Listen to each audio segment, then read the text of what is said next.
عنوان الحلقة: استثمار ذهبي داخل المزرعة. لماذا يجب أن يكون النحل جزءاً من مشروعك؟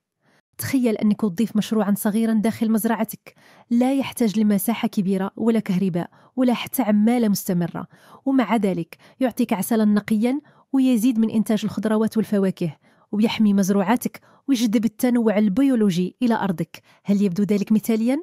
إنه ليس حلماً، إنه ببساطة مشروع تربية النحل. النحل ليس مجرد حشرة تطير وتنتج العسل، بل هو شريك زراعي صامت يعمل من أجلك ومن أجل مزرعتك دون أن تطلب منه شيئا. وعندما تدخل تربية النحل كمكون أساسي في مشروعك الزراعي، أنت لا تضيف مصدر دخل فقط، بل ترفع من جودة وإنتاجية مزروعاتك بشكل طبيعي ومستدام. فكيف يحدث ذلك؟ النحل هو أفضل ملقح طبيعي للنباتات، بوجوده تزيد نسبة عقد الثمار ويتحسن شكل وحجم الإنتاج. الدراسات تؤكد أن وجود خلايا نحل في المزارع يزيد من إنتاج بعض المحاصيل بنسبة تصل إلى 35% أو أكثر، وهذا يعني دخلاً أعلى من نفس الأرض فقط بفضل وجود النحل.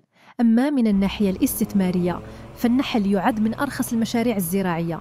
يمكن بدء المشروع بعدد صغير من الخلايا، لا يحتاج إلى بنية تحتية معقدة، لا يستهلك مياه، لا ينتج نفايات، ويمكنك جني العسل، الشمع، وحتى غذاء الملكات وسم النحل، وهي منتجات مطلوبة في الأسواق، خاصة العضوية منها. وبالنسبة للمزرعة نفسها، وجود النحل يخلق بيئة صحية، يزيد من حركة الحشرات النافعة، يقلل من الآفات بطريقة غير مباشرة، بل حتى يرفع من قيمة الأرض الزراعية لو قررت يوما بيعها.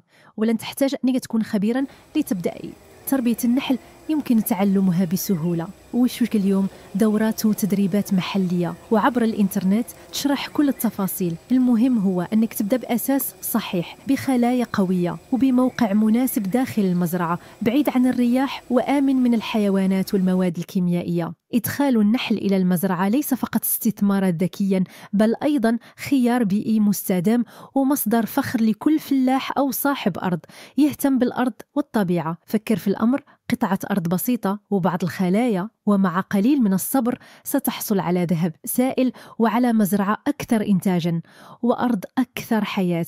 شكرا لاستماعكم. لا تنسوا أن المستقبل الزراعي ليس فقط في التكنولوجيا، بل في العودة إلى الحلفاء الطبيعيين مثل النحل.